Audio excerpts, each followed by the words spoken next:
Hi, welcome to the first official episode of Bright Threads in the Tapestry.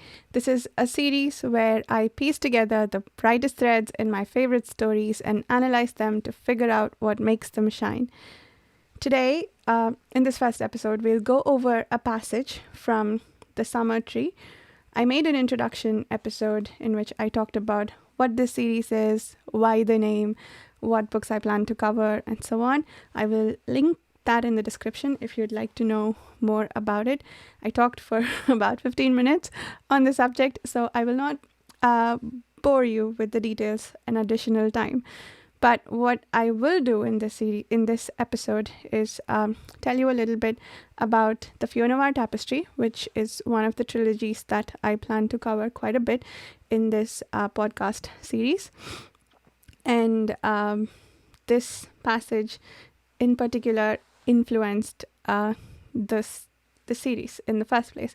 I have been looking for a way to talk about my favorite passages from books. I love to highlight as I read anything that speaks out to me, anything that I'd like to come back and look at if I ever reread the book, or if I just want to look at my favorite quotes. I highlight a lot as I read, and in this series, I was highlighting every other page.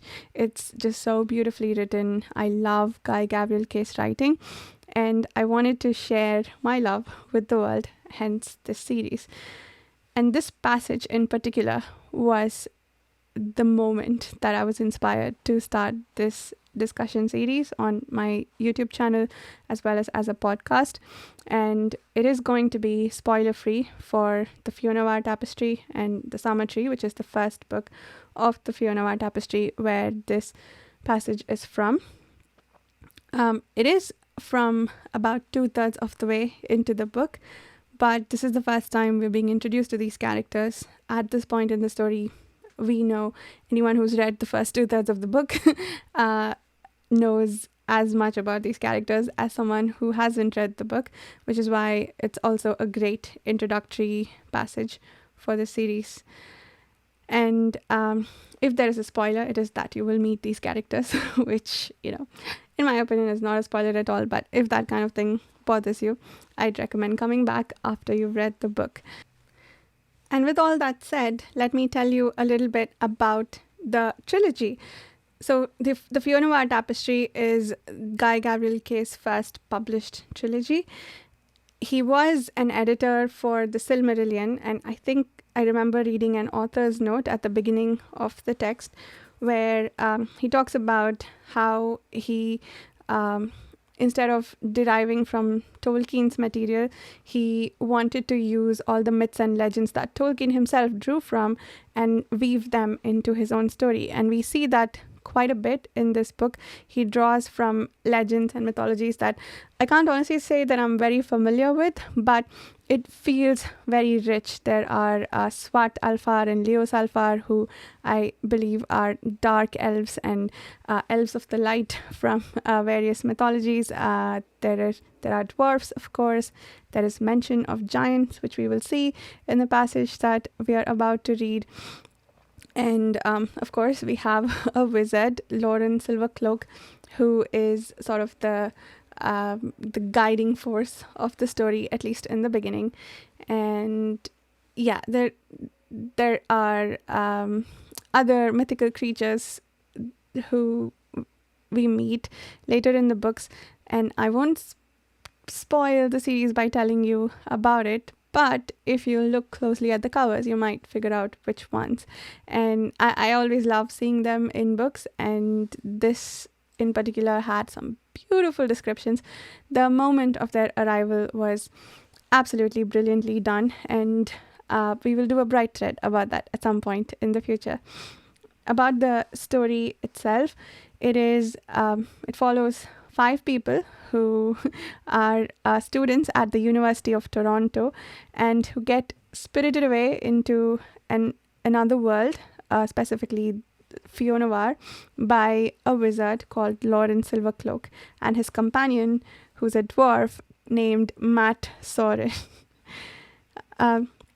They are told that the purpose of their visit to the other world is simply to be, their visit is to be a gift to the king who rules the city of Parastarval, and it's the 50th anniversary of his coronation, and they're celebrating.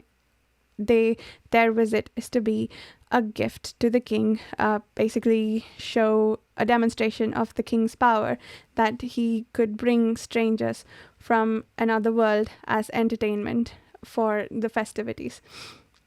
So the five are up for an adventure. Some of them are less keen than the others, but eventually they're all convinced to travel to this other world. We know as readers in the beginning that there might be more to it than Lauren Silvercloak has revealed to the members of the group, but we don't yet know what it is. What we also know at the very beginning in the prologue is some kind of evil Dark Lord was imprisoned several centuries ago, I think about a millennium ago. His prison is warded with some gemstones, and various tribes are given ownership of these gems. If any of them breaks, the prison becomes less safe, and if all of them break, of course, they might release the Dark Lord again. He wreaked havoc on the world the last time he was free. Many armies got together to defeat and imprison him, and there is a possibility that if the stones are ever destroyed or become compromised in any way, the Dark Lord will be unleashed on the world again. I am calling him the Dark Lord because that's the shorthand that I have come up with in my head to think about the character, but I don't think that's quite how he's referenced. He is referenced by name, but I can't remember the name off the top of my head. So we'll keep calling him the Dark Lord. I'll look up the right name for the next episode, I promise. So we know from the setup of the prologue that the trilogy is probably going to either have a middle where we are fighting against the Dark Lord, or the release and re-defeat of the Dark Lord, possibly re-defeat. I don't know how it ends. I haven't read the third book. Is probably going to be a significant portion of the plot. So these five strangers who are from another world, who end up in Fionavar, which is the first of all worlds. So anything that happens in this world, anything that happens to potentially destroy elements of this world could resonate and have consequences for all other worlds. And these five are taken to Fionavar, and they find themselves, they are mostly celebrating, participating in the festivities until, as you can probably expect, bad things start to happen. And each of them finds themselves with a role to play in the events to come. So that's the setup for the story. And like I mentioned, it has quite a bit of mythology woven into the story. And specifically, it does a lot with the Arthurian legends that I think are absolutely brilliantly done. Again, we'll probably do a bright thread exploring just that aspect of the story. And there are some introductions and friendships between the characters that are beautifully written about. Those also will feature in future bright threads. So for now, we are going to be reading the beginning of the section called Children of Ivor, or is it Ivor's Children? Let me double check. The Children of Ivor. And this is about 2/3 of the way into the summer tree. And this is our first introduction to the character, like I mentioned. Now, one thing I forgot to mention is that Simon Vance is the narrator of the audiobooks for this trilogy, and I think he's also the narrator for most of Guy Gavriel Kay's works. There are, I think, 2 or 3 books that he hasn't narrated himself. And he is an absolutely brilliant complement to Guy Gavriel Kay's writing style. So I've mentioned this a few times already, but Guy Gavriel Kay's writing is extremely beautiful and lyrical. It just really tugs at your heartstrings and makes you feel all the emotions.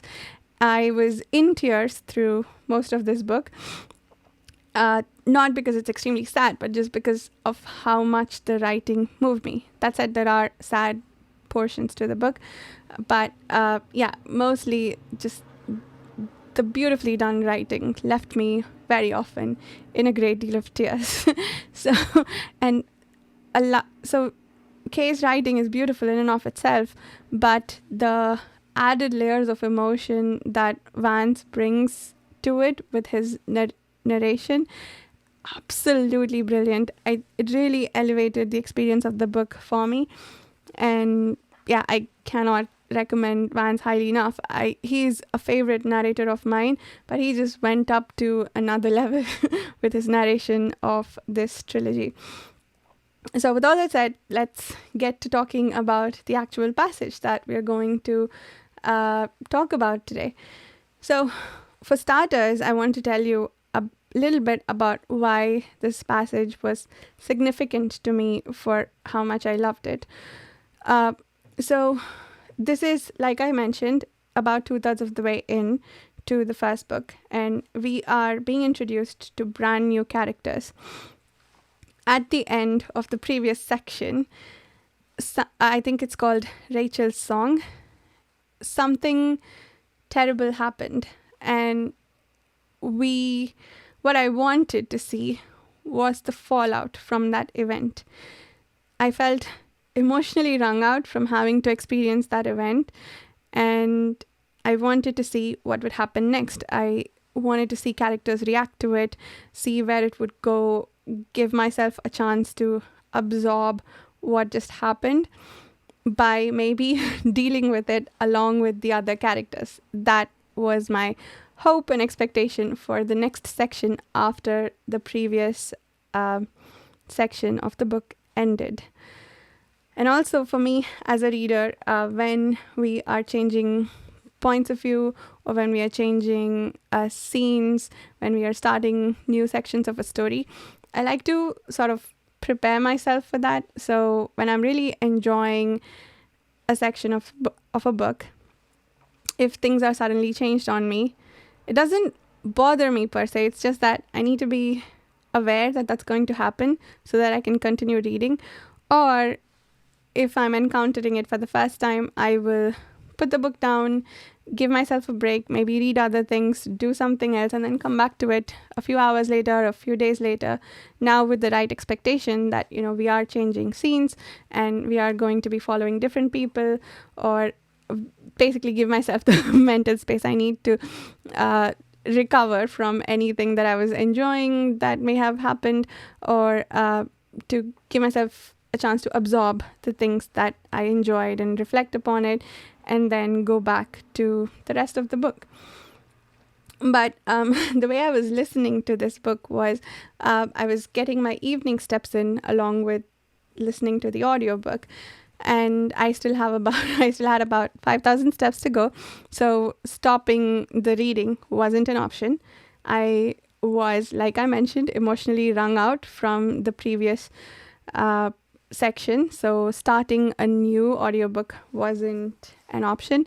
I didn't have any others in flight that I could have switched over to give myself the break. So I had to continue reading. That was my best option to keep myself entertained as I finished my steps in the evening. So what this passage did in the course of 3 pages was make me go from feeling a little anxious, or that's not the right word, feeling slightly annoyed perhaps that at the change in scenery, to really loving these characters at the end of this passage. So the section is called Children of Ivor, and when we switched from Rachel's Song to Children of Ivor, and I saw that we are now following this with a change in scenes, like we're going to a completely different part of the world, I really was chafing. I did not want that change of scenery, but I went from complaining about it to, within a span of 3 pages, really coming to appreciate and adore this character whose point of view we are in. And also, interestingly, all the people that he thinks to himself about. We are introduced to various other characters through his thought process as he's thinking to himself just before going to bed. And not only did I get immediately attached to this character, Ivor, but also to his children. So the section, as promised, was about the children of Ivor and Ivor himself, but also, and I also immediately got attached within a span of 3 pages. And that to me is brilliant. It wasn't at the end of reading hundreds of pages about these characters. It wasn't at the end of huge action scenes. It was at the end of a chieftain's nighttime musings about his children. And that, one, brought me to tears, and two, made me grow attached to this character and his children. So I like to read this passage to you and then try and figure out why it worked as well as it did. Now, I don't have any delusions about my abilities as a narrator, so please bear with me as I try and do my best. This is about 3 pages worth of text, should take about 10 minutes to get through. So if you've already read the book and don't want to actually listen to me read, this is the passage where we are introduced to Ivor, the chieftain of the 3rd tribe of the Dalrei. And then you can skip ahead to the section where I actually talk about the passage instead of reading it, if that's what you're interested in.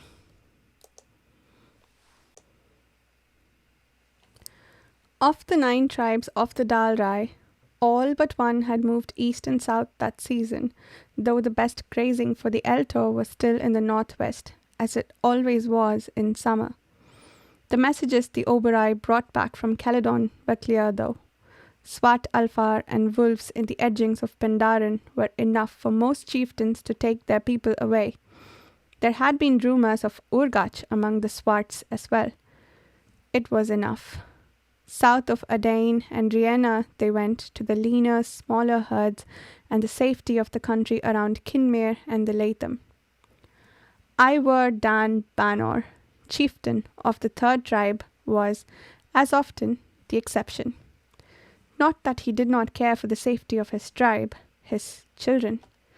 No man who knew him could think that. It was just that there were other things to consider, Ivor thought, awake late at night at the chieftain's house. For one, the plain and the Eltor herds belonged to the Dalrei, and not just symbolically. Colan had given them to Revor after the Baal Rangat, to hold, he and his people, for so long as the High Kingdom stood. It had been earned by the mad ride in terror through Pendarren and the Shadowland, and a loop in the thread of time to explode singing into battle on a sunset field that else had been lost. Ivor stirred just thinking on it. For the horsemen, the children of peace, to have done this thing. There had been giants in the old days. Giants who had earned the plain, to have and to hold, Ivor thought, not to scurry to sheltered pockets of land at the merest rumour of danger. It stuck in Ivor's craw to run from Swart Alfar. So the 3rd tribe stayed. Not on the edge of Pendarren.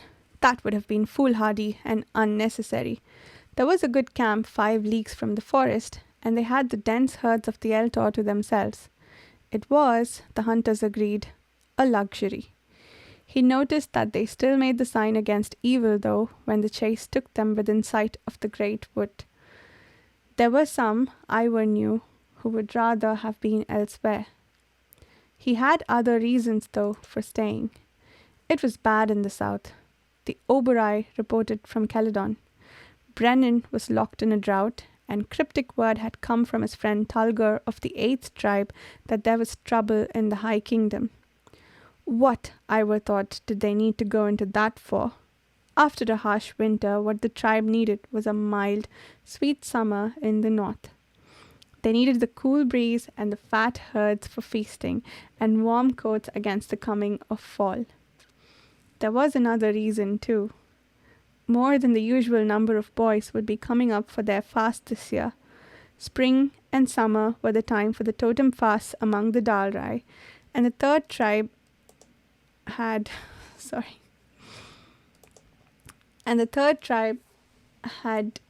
always been the luckiest in a certain copse of trees here in the northwest. It was a tradition.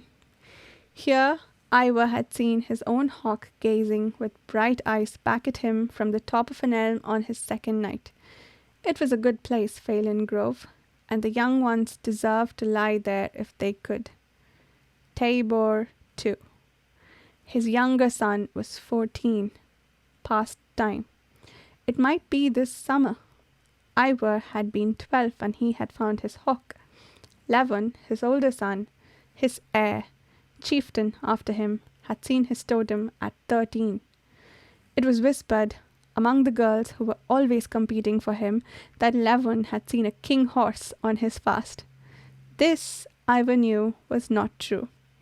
But there was something of the stallion about Levon, in the brown eyes, the unbridled carriage, the open, guileless nature, even his long, thick hair, which he wore unbound. Tabor was different. Although that was unfair, Ivor told himself. His intense younger son was only a boy yet. He hadn't had his fasting. This summer, perhaps, and he wanted Tabor to have the lucky wood. And above and beyond all of these, Ivor had another reason still. A vague presence at the back of his mind, as yet undefined. He left it there. Such things, he knew from experience, would be made clear to him in their time. He was a patient man. So, they stayed. Even now, there were 2 boys in Phelan Grove. Geraint had spoken their names 2 days ago, and the shaman's word began the passage from boy to man among the Dalrei. There were 2 in the wood then, fasting. But though Phelan was lucky, it was also close to Pendarren, and Ivor, father to all his tribe, had taken quiet steps to guard them. They would be shamed, and their fathers, if they knew. So it had been only with a look in his eye that he had alerted Torque to ride with them unseen. Torque was often away from the camps at night. It was his way. The younger ones joked that his animal had been a wolf. They laughed too hard at that, a little afraid. Torque, he did look like a wolf with his lean body, his long, straight, black hair, and the dark, unrevealing eyes. He never wore a shirt or moccasins, only his Eltor skin leggings, dyed black to be unseen at night. The outcast. No fault of his own, Ivor knew, and resolved for the 100th time to do something about that name. It hadn't been any fault of Torque's father, Sorka, either. Just sheerest bad luck. But Sorka had slain an Eltor doe that was carrying young. An accident, the hunters agreed at the gathering. The buck he'd slashed had fallen freakishly into the path of the doe beside it. The doe had stumbled over him and broken her neck. When the hunters came up, they had seen that she was bearing. An accident, which let Ivor make it exile and not death. He could not do more. No chieftain could rise above the laws and hold his people. Exile, then, for Sorka.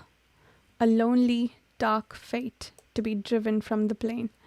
The next morning, they had found Mess, his wife, dead by her own hand.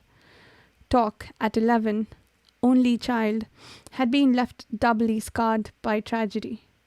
He had been named by Geraint that summer, the same summer as Levon. Barely 12, he had found his animal and had remained ever after a loner on the fringes of the tribe. As good a hunter as any of Ivor's people, as good even, honesty made Ivor concede, as Levon. Or perhaps not quite as good.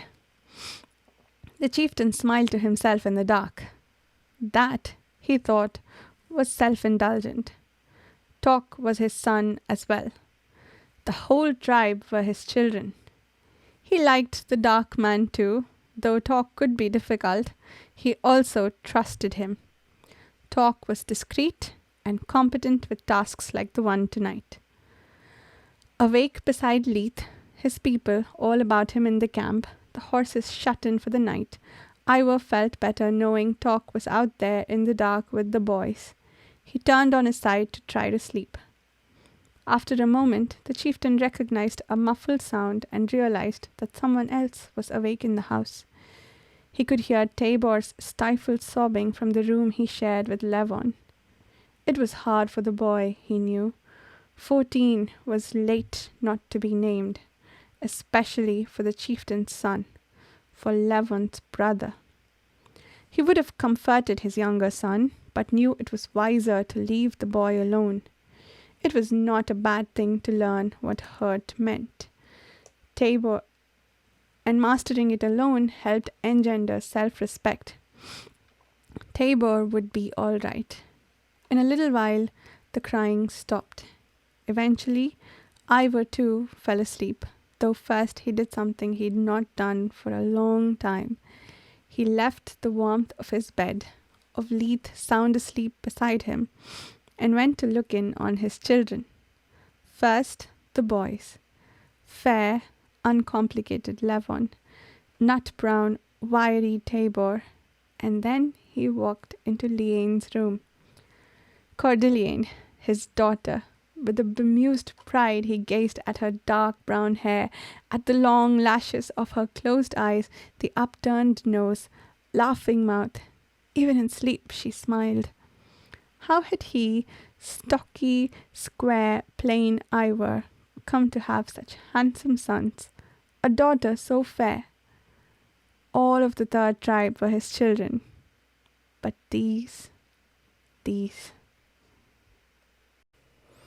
So, now that we've read the passage, had a look at the whole thing, let's talk about why it was so effective, or why I think it was so effective in really changing my mind about not caring who the heck Ivor and his children were at the point in the story that I was at, to really clutching the book to my chest and shedding a few tears because of just how beautifully this section ended. I think what the key for me is really that last paragraph about Ivor's daughter. But we built up to it. So I want to take a look at all the passages that I think helped grab my attention, draw my interest, and make me care enough about Ivor and his 3 children enough to, and the rest of his tribe even, to feel so emotionally connected to them at the end of 3 pages of text.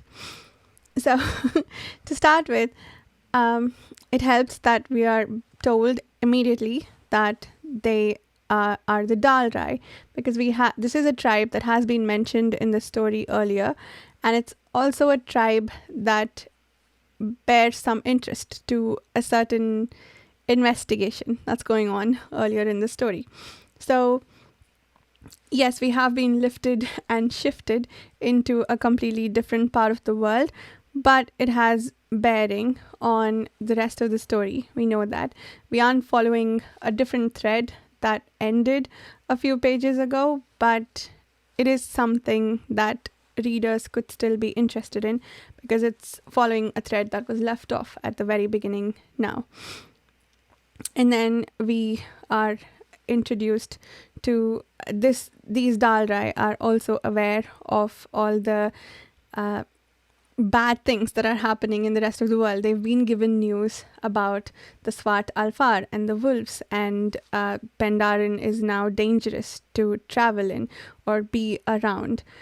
And then we're introduced to Ivor, the chieftain, who, against the rest of the tribe, is not doing what all the other chieftains are doing in response to the news they've been given about the Swart Alfar and the Urgach and the wolves and near the edges of Pandaren.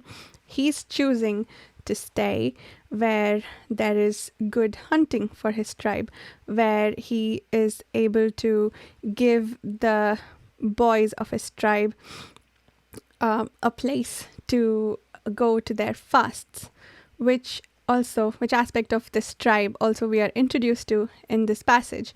We are told that boys are named to go to their fasts in the wood by the shaman of the tribe, Geraint, and they need to be named by him before they can go on a fast. It's not triggered by turning a certain age or having a certain event happen to them. It's mostly, it's only by the shamans saying this boy is ready. And that apparently leads to distress in Tabor, who is one of Ivor's children. But before we get into that, we see that we are given other elements of the world. We are introduced to Ivor, and then we are introduced to the Dalrei as a tribe. This is a tribe that takes pride in what they have been given to protect. This section, it had been earned, the plain had been earned by the mad ride in terror through Pandaren and the Shadowland, and a loop in the thread of time to explode singing into battle on a sunset field that else had been lost. Now, there is, of course, the sheer beauty in those sentences. A loop in the thread of time to explode singing into battle on a sunset field. Those words strung together in that order by themselves are beautiful, but they also made me wonder quite a bit about these aspects of the world. So we are finding out about the Dalrei for the first time, and this battle that they're referring to, I think, is in connection with what happened in the prologue, where I mentioned that a certain Dark Lord equivalent was defeated and imprisoned, and the Dalrei apparently had been responsible had helped at the very least in that defeat of the Dark Lord.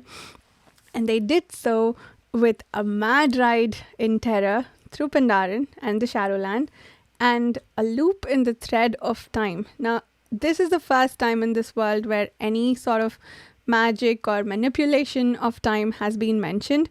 So this was extremely interesting for me to read. Excuse me. And so it kept me intrigued. Now we have shifted scenes, we are introduced to a character, and we are introduced to new elements of the world that can keep me interested. And for readers like me who don't like sudden shifts in scenery after really important things come to a conclusion and we want to see the fallout from that, there's enough mystery here to sort of keep me going and keep me reading. We are told, and to explode singing into battle on a sunset field. Apparently, the Dalrei sing when they go into battle, and the sunset field evokes a beautiful image, even though it's on a field of battle. It's also interesting that this is a field of battle that is described to be sort of even pretty, but it's mostly about, it's not about the battlefield itself, it's about the glory that the Dalrei earned in this battle. Although I say the Dalrei earned, but the next sentence makes it slightly unclear if it really is the Dalrei being referenced, because he says, because the sentence reads, "I was stirred just thinking on it, for the horsemen, the children of peace, to have done this thing. There had been giants in the old days." Now, the horsemen, the children of peace, could refer to either the Dalrei or it could refer to the giants. I'm uncertain at this point which one it refers to. I think it's the Dalrei, but I could be wrong. And And then we're told there had been giants in the old days. So more intrigue into the world, more mystery in the elements of the world that are depicted to us here. And all of this in the head of a certain chieftain who is wondering, maybe, though we're not explicitly told, whether he did the best thing by his tribe. And the giants had earned the plain to have and to hold, Ivor thought, not to scurry to sheltered pockets of land at the merest rumour of danger. So Ivor is a man of a people who have pride in what they have to protect, and he chooses to not run from Swat Alfar. So we think possibly at this point they're the children of peace who go into battle to protect and defend something, the plain perhaps, or just the freedom from the Dark Lord. And he, as a member of the people, who descended from the folks that went into that battle, he does not want to be someone who runs from Swat Alfar. Although all the other tribes left, so he may have done something slightly foolhardy. But he's not just foolishly brave. He chooses to stay far away. He has reasons besides just, oh, I'm not just going to run away from Swat Alfar. He has reasons that he will, that he wants to have the best hunting for his tribe. And also he wants the boys who will be named that summer to have Phelan Grove, which is fortunate for the boys of his tribe. And here is where we sort of see this shift, a slight shift from Ivor the chieftain to Ivor the father. And there's a sort of slight conflict between the two because he thinks of his tribe as his children. I think we see that here in so in this sentence, Ivor dan Banor, chieftain of the third tribe, was, as often, the exception. Not that he did not care for the safety of his tribe, his children. So he thinks about his tribe in the same vein as his children. And we see through the rest of this passage that any thoughts of his children are immediately interwoven with thoughts of his tribe. Any thoughts he has in which he gives his children a slight preference over others, he immediately sort of has a counter thought where he has a similar feeling for someone else of the tribe, or where he's talking himself out of giving his children the slight preference that he tends to do sometimes.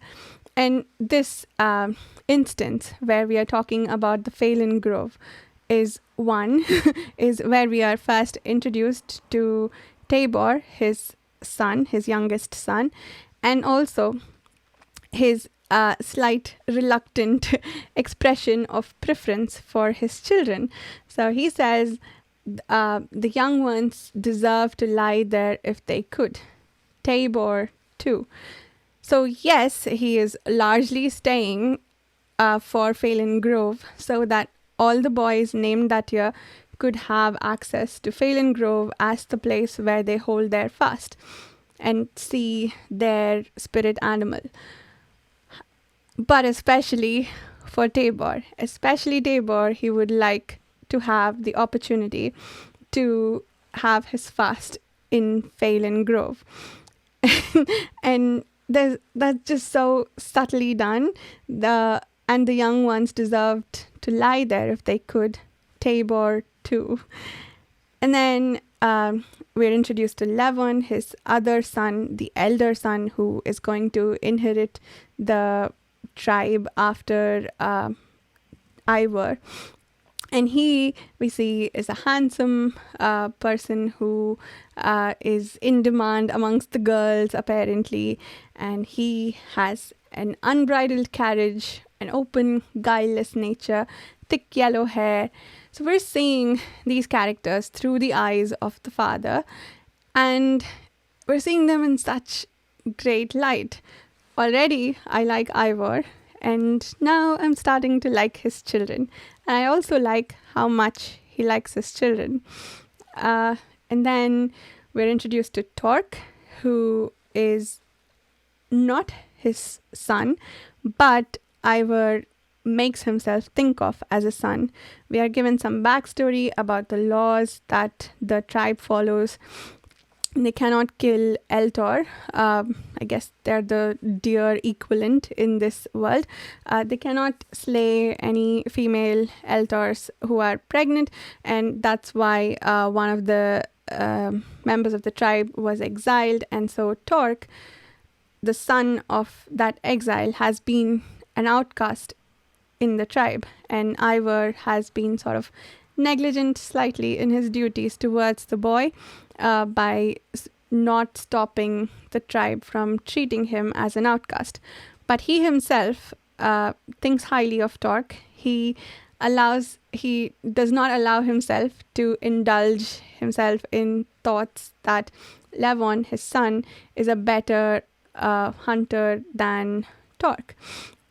And he trusts him to follow, he trusts him with some responsibilities. He can, with a look, ask Torque to do something that may be misinterpreted by other members of the tribe, but Torque can also keep his peace and not reveal anything. So the relationship between these two members of the tribe too, that was beautifully revealed. The description of Torque as this as this person who resembled a wolf, who was this fierce warrior who did not wear a shirt or moccasins. He only wore leggings, and he looked like a wolf, and people joked that he looked like a wolf. And that feels slightly respectful, but also not really. So we have 3 characters we're introduced to besides Ivor, and all of them have something really interesting about them revealed to us, like the fact that Tabor hasn't been named to his fast yet, and he's 14 years old. That's old for anyone in the tribe, but especially for a son and brother of members who were named fairly early. And he's the chieftain's son, so he has more eyes on him. So all of them have really intriguing aspects of their character revealed to us. By this time, Kay had my full attention. I had almost forgotten what happened in the previous section, and I wanted to keep reading about these characters. So we're told about Sorka's exile, the fallout for Torque from there, and then we are introduced to, well, I think we're introduced to Geraint, the shaman, before, and we're also have that self-indulgent thought from Ivor that he thinks Levon is as good a hunter as Torque, or a better hunter than Torque, and then he has to tone it down and say, no, Torque is just as good. And then he relaxes from all of that. He's just listening to a muffled sound, realizes it's Tabor. He feels sorry for the boy, but he also wants him to deal with the hurt alone so that it can engender self-respect. That's the word. That's the phrase that's used. I love that. He's not being callous towards his son. He's not someone who's feeling disappointed in Tabor because of not being named on time. And in fact, we see that his concern earlier, it's in this sentence where we say, Tabor was different, although that was unfair. This is when he's comparing him to Levon. Ivor told himself his intense younger son was only a boy yet. He hadn't had his fasting. So it seems from this sentence that we could think that Ivor slightly disappointed in the fact that Tabor hasn't been named yet, but we see it's not because of or at least it doesn't seem to be from later on when we read about how Ivor's listening to Tabor weep in the night to himself and is not going out to help him, that it seems to be more out of concern for Tabor himself, that Ivor is worried about the fact that he wasn't named even though he's 14 years old, and less because, it's some sort of personal, like it's a matter of his honor or anything like that you might interpret from the earlier passage about how he thought Tabor was different from Levon. He just thinks of him as different, not as lesser. We see here because he wants his son to have self-respect and to deal with his difficulties alone and become stronger from that. And then he gets up after all these musings. He gets up and goes to take a look at all his children. And then we see that he thinks of Tabor in the same light as Levon, because he says, first the boys, fair, uncomplicated Levon, nut brown, wiry Tabor. And then he walked into Leanne's room. So Levon and nut brown, wiry Tabor. After that, he's thinking of all these three children in the same vein, wondering how he ended up father to these handsome boys and beautiful daughter. And then comes, like I said, my favorite passage. By this time, Ivor had stolen my heart. I wanted to know a lot more about Levon, Tabor, and Torque, and Geraint even. And I would like to know more about the aspects of the world that were laid down to us earlier about the time loop and so on. But now, for the first time, we are introduced to his daughter, and we see just how much she means to him. Cordeline, his daughter, with a bemused pride he gazed at her dark brown hair, at the long lashes of her closed eyes, the upturned nose, laughing mouth. Even in sleep she smiled. We are seeing mostly physical descriptions here, and he's thinking about how beautiful she is, yes, but also the way he thinks about his daughter, it almost feels like he loves her just a little bit more than the sons. Even in sleep, she smiled. We're talking mostly about physical descriptions, but also she's someone who laughs a lot and smiles a lot, and he's proud of her for that, it seems like. And then he has the thought, how had he, stocky, square, plain Ivor, come to have such a handsome son, a daughter so fair? So he's wondering about how he could possibly have ended up with such beautiful children. I think the way this is phrased, when you think about yourself almost in a derogatory fashion in comparison to other people whose affection you have the privilege of having earned, when it's phrased like this, I think that is really powerful. It tells how much he loves them. To feel, if you're wondering, what did I even do to deserve this much affection, to deserve to be the father of these children? And so that added, that built up to everything I had of Ivor so far. I loved how he thinks about his children, how he feels about his sons, especially his daughter. And then Kay absolutely stole my heart with this last line.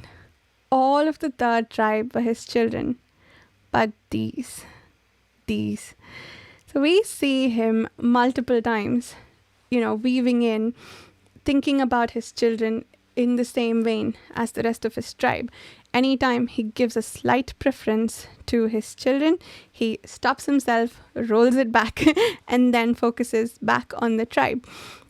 But now he has this one tiny moment of indulgence to let himself think, to allow himself to acknowledge that, yes, the entire tribe were his children and he does love them all equally like a father should.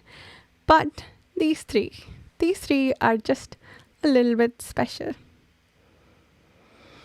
So yeah, that was the discussion on that passage. I hope you enjoyed it. If you're still here, thank you so much for listening.